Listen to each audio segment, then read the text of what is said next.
Hello, എന്നോട് ചിലർ ചോദിക്കാറുണ്ട്, നിങ്ങൾ ഞങ്ങളുടെ ബിസിനസ്സിനെയൊക്കെ രക്ഷിച്ചു തരാം, അതിനുള്ള അഡ്വൈസൊക്കെ വീഡിയോസിലൂടെ തരാമെന്നൊക്കെ പറഞ്ഞിട്ട് നിങ്ങൾ പറയുന്ന പലതും അത്രയ്ക്കങ്ങാണ്ട് ഞങ്ങൾക്ക് പ്രാക്ടിക്കലായിട്ട് തോന്നിയിട്ടില്ല എന്നൊക്കെ ചിലർ പറയാറുണ്ട്.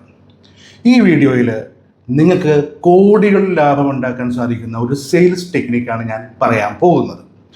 ഇത് ഒരു 5 മിനിറ്റ് മാത്രമുള്ളൊരു വീഡിയോ ആണ്.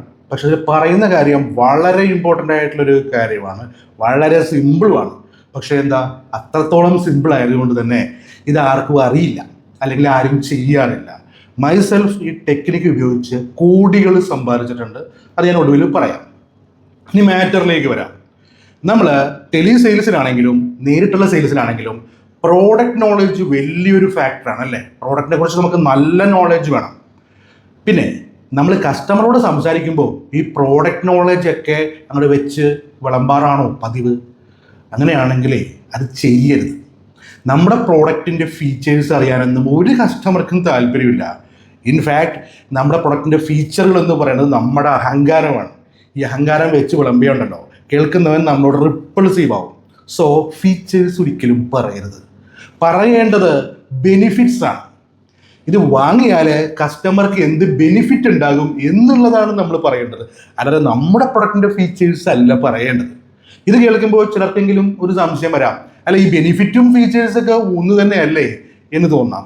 അല്ല അല്ല അല്ല ഫീച്ചേഴ്സ് എന്ന് പറയുന്നത് ബിസിനസ് ഓണറുടെ അതല്ലെങ്കിൽ ആ സെയിൽസ് പേഴ്സൻ്റെ പെർസ്പെക്റ്റീവാണ്. ബെനിഫിറ്റ് എന്ന് പറയുന്നത് നമ്മൾ നമ്മുടെ കസ്റ്റമർക്ക് നൽകുന്ന ഗുണങ്ങളാണ്. ഇത് രണ്ടും രണ്ട് രീതിയിലാണ് കസ്റ്റമർ ഉൾക്കൊള്ളുന്നത്. ഞാനൊന്ന് വ്യക്തമാക്കാം. ഇപ്പോൾ ഈ അടുത്തിറങ്ങിയ വളരെ ഹിറ്റായിട്ടുള്ള ഒരു കാറാണ് Harrier.ev. ഹാരിയറിൻ്റെ ഇലക്ട്രിക് വേർഷൻ. ഈ വണ്ടിക്ക് 390 ഹോഴ്സ് പവർ ഉണ്ട്, 390 bhp.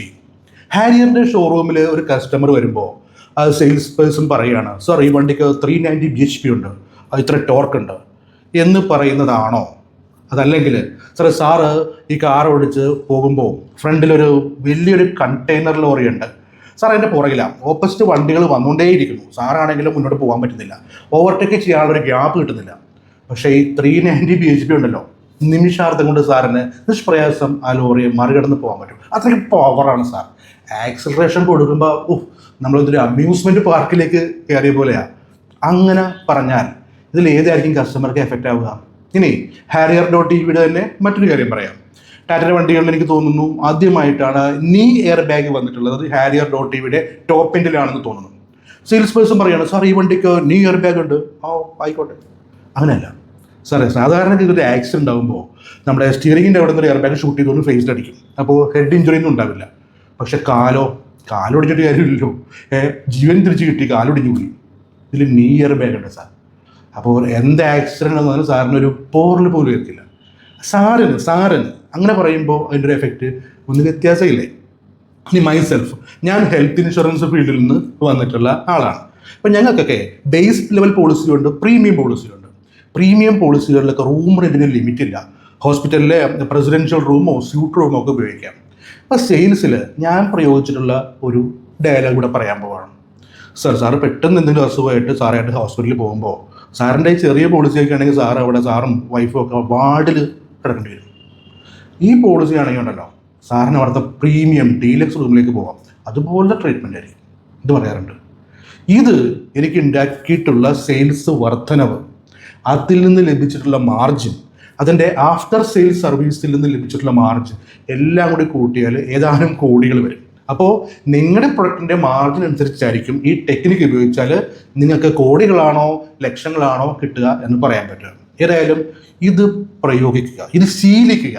ഫീച്ചേഴ്സ് പറഞ്ഞ് നമ്മളും നമ്മുടെ സെയിൽസ് പേഴ്സണും ശീലിച്ചു പോയിട്ടുണ്ടാവും.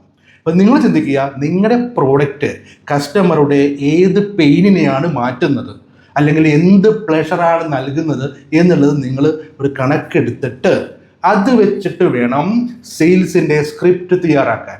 അത് പറഞ്ഞ് പഠിക്കുക, പ്രയോഗിക്കുക. റിസൾട്ട് നിങ്ങളെ ശരിക്കും അത്ഭുതപ്പെടുത്തും.